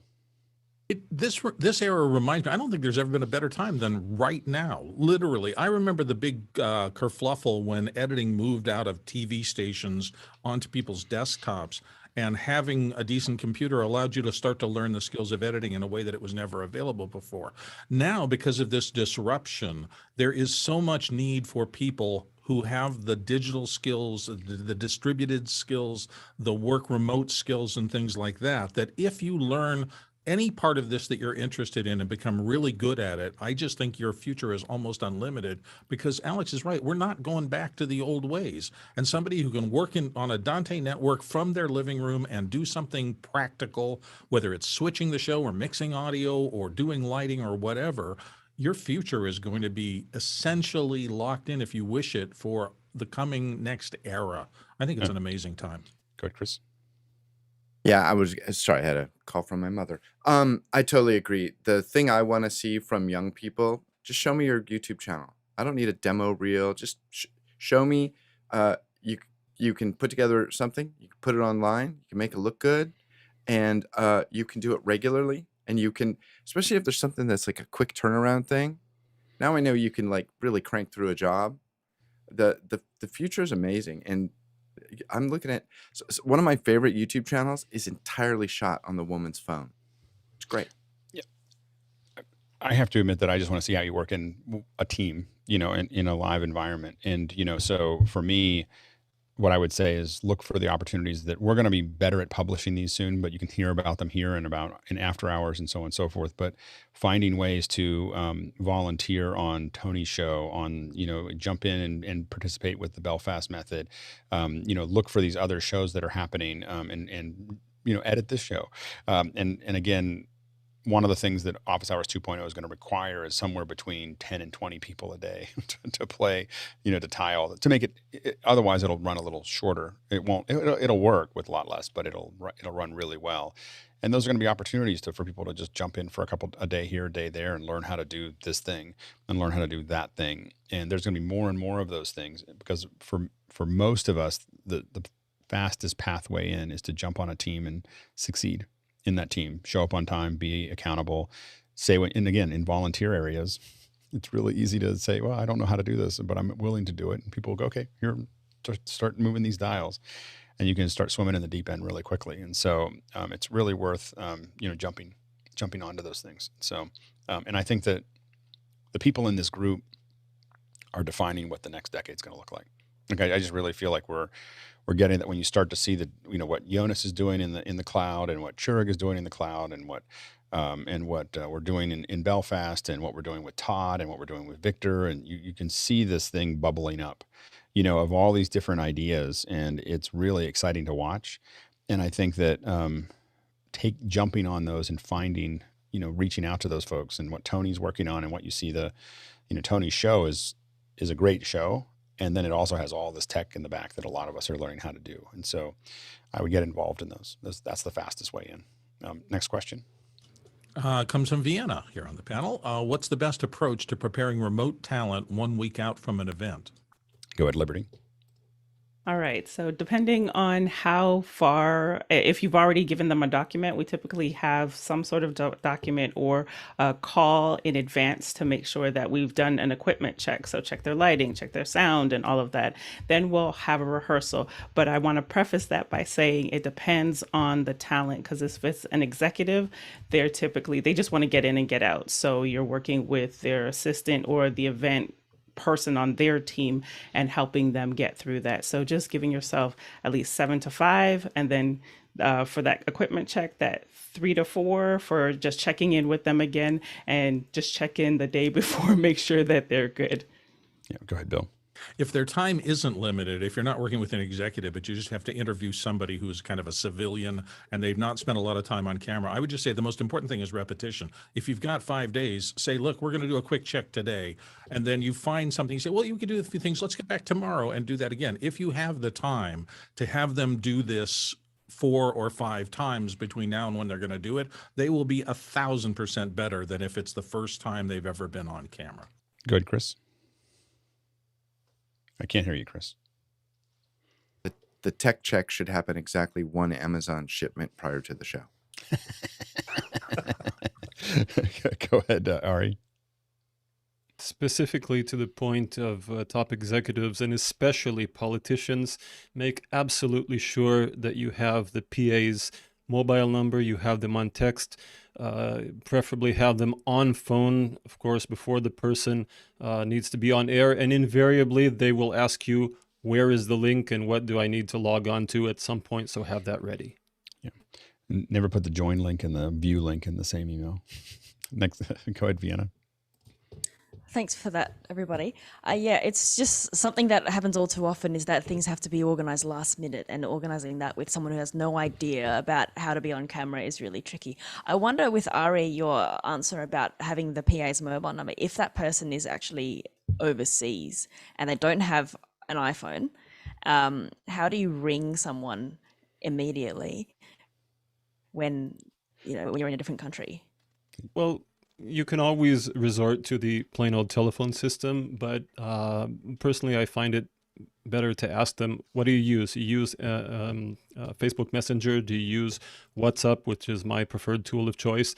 Get them on a channel that they see often and can preferably answer a voice call on, and then go from there. And one of the things that we try to do is we're trying to get as many people on Unity as possible all the time. And we just try to train their staffs to do that as well. So basically I just had a big event over the last weekend, and we sent out Unity for everyone, and a whole bunch of people didn't show up, but they'll show up in the next one. And they'll show up in the next one, and they'll slowly learn how these channels work and how these apps work. And so we send them a really clear guide on how to do that, and then get them on there and check with it. It just gets past all the phone numbers and bridges and all the other crazy stuff. You just push down a button and you can talk to them directly, or talk to them in a party line, and it's something that is super valuable.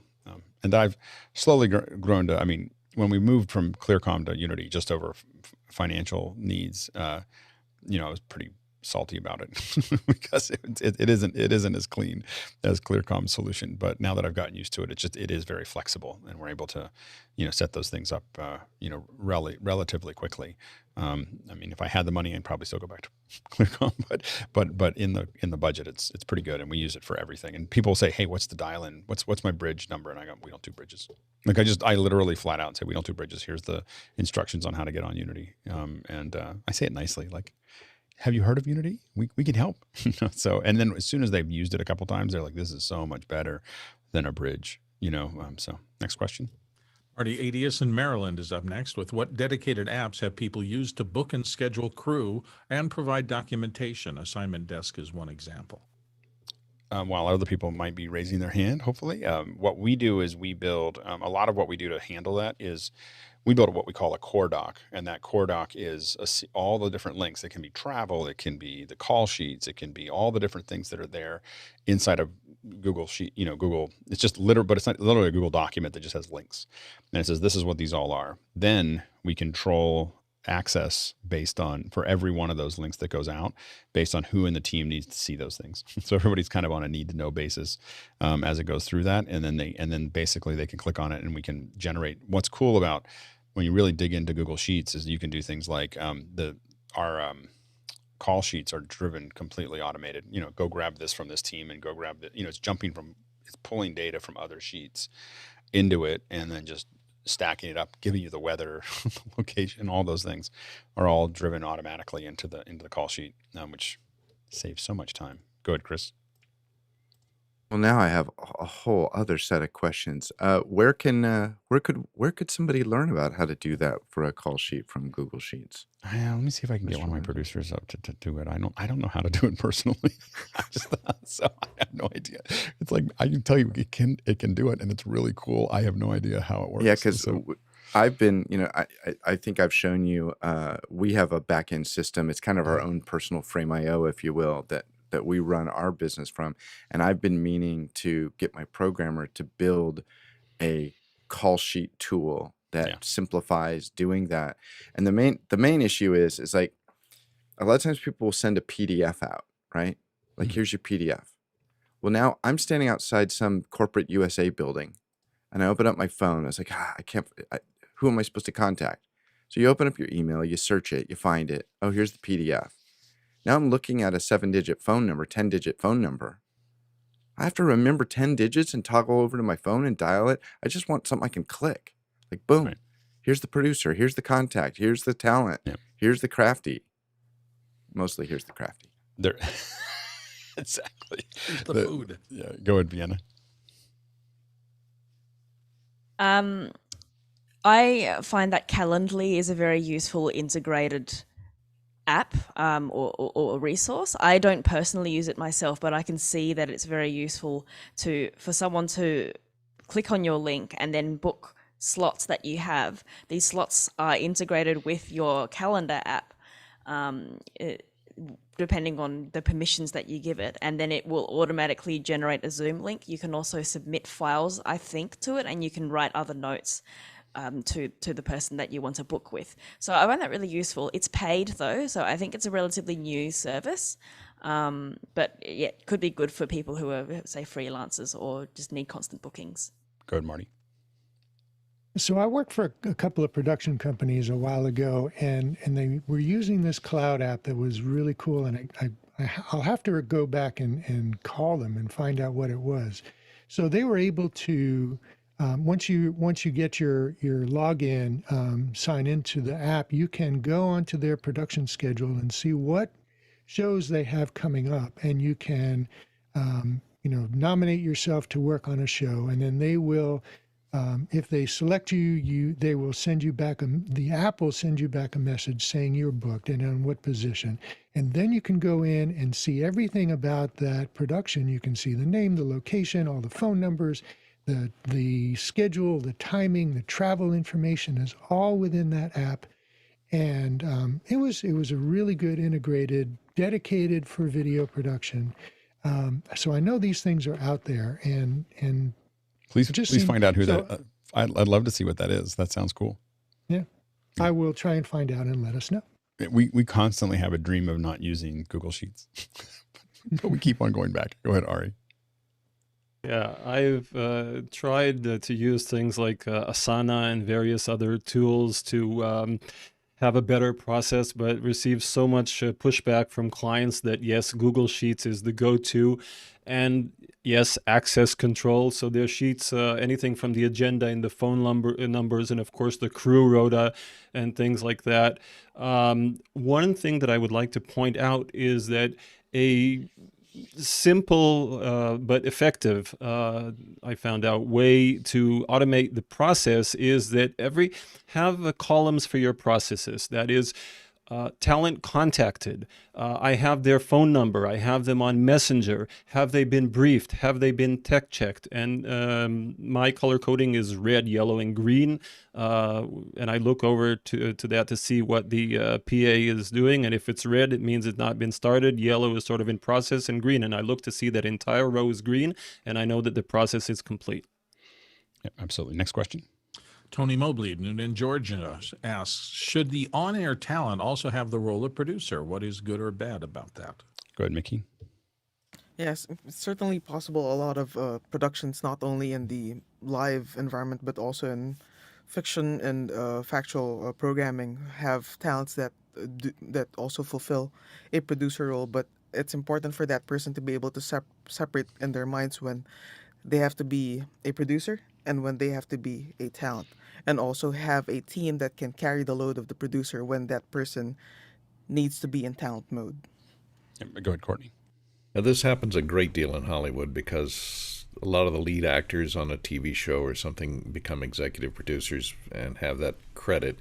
And unfortunately, it concentrates too much power in one position, and they tend to surround themselves with yes men. And the problem with it is you can go down the wrong path and cost the network or whoever is paying the bills hundreds of thousands of dollars of extra money because no one's willing to tell that on-camera talent that no, you shouldn't do that, or no, you're going the wrong direction, because they have that executive producer credit opposite their name, and everyone's afraid to speak up. Go ahead, Sky. I think I'm really fixated on the word should. Originally, I just wanted to say no, but Mickey and Courtney kind of convinced me that there are humans that can juggle and ride motorcycles on a tight rope at the same time, but it takes a tremendous amount of practice, skill, and lack of fear, I guess. But to your case, I would say trust your team and know that you've got support, but also it's a timing thing. You will probably be the producer during the week, but during the show, you need to be the talent. Yeah, that's getting the day of the show or on the show being able to do your thing makes a better show. So that's the thing you want to. Yeah, I can't even read the questions at the same time.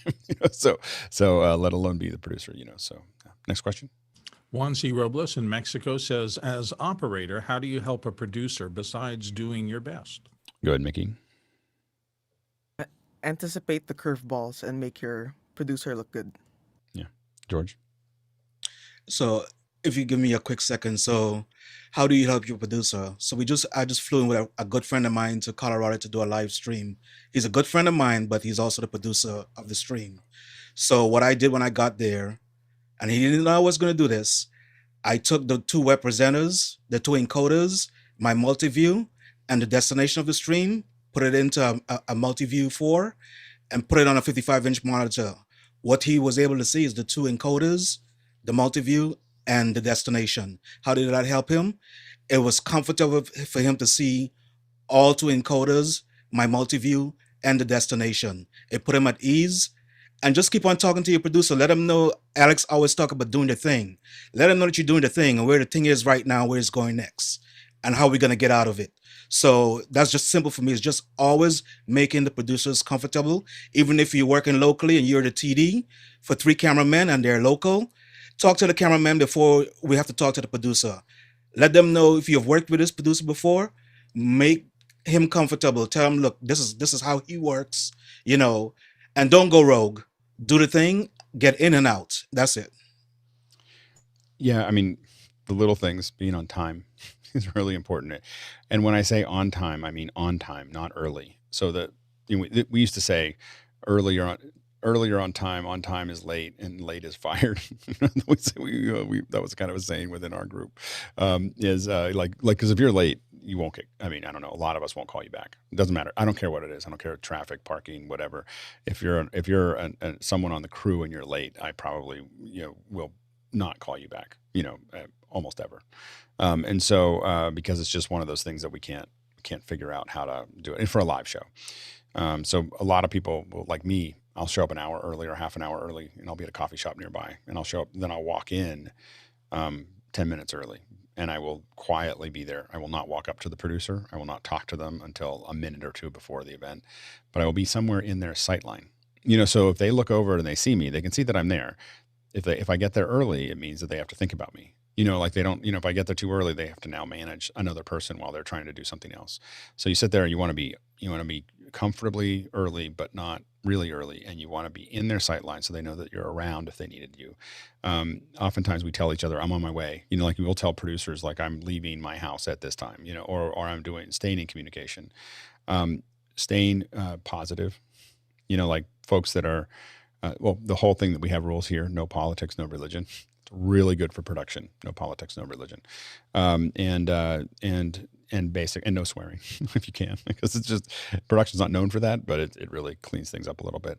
And then but the thing is that when people go negative, like, and complain about things not working or being upset or whatever, it brings down the whole energy of the whole team, and producers will pick you out and not, here's the problem.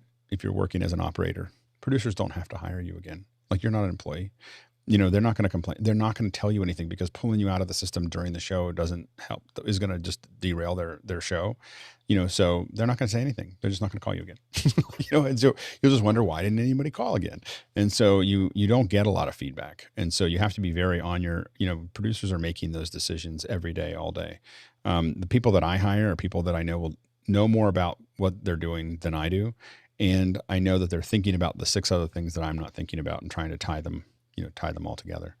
And so that's what we're looking for. Next question. Sky Gleason has the last one in our regular queue today. And he asks, as the producer with Kyle's Happy Hour of Happy is practicing and could use some PAs who would like to learn together. So he's looking for crew. And I just posted it in the Mukana. So contact Sky tonight. If you want one of those opportunities to jump on one of these projects, and it's really worth it. I mean, it's just worth having, that experience of when they work, it's worth having the experience. When they don't work, it's worth having the experience. It's a matter of just doing them. So if you have the time, if you have to do those things, I would highly recommend it. And we built a bunch of systems on top of volunteering for Sky and throwing a bunch of equipment at it. So we've gotten a lot out of it as well. So I put my effort where my mouth is. So anyway, so I think that's great. That's good conversation.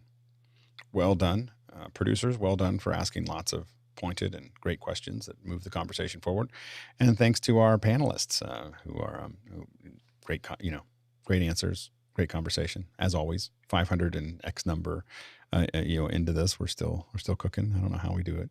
Anyway, 546. 546. There we go. So anyway, so tomorrow we'll have education, and then we'll also have the Belfast method. And so stay tuned for that. And otherwise, we're gonna jump into after hours. I will be jumping in sometime during the day.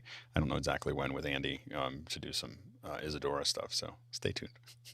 I'll try to post it, or someone should post it in Discord when it actually happens. Morpheus is fighting Neo. Anyway, all right. See you at after hours.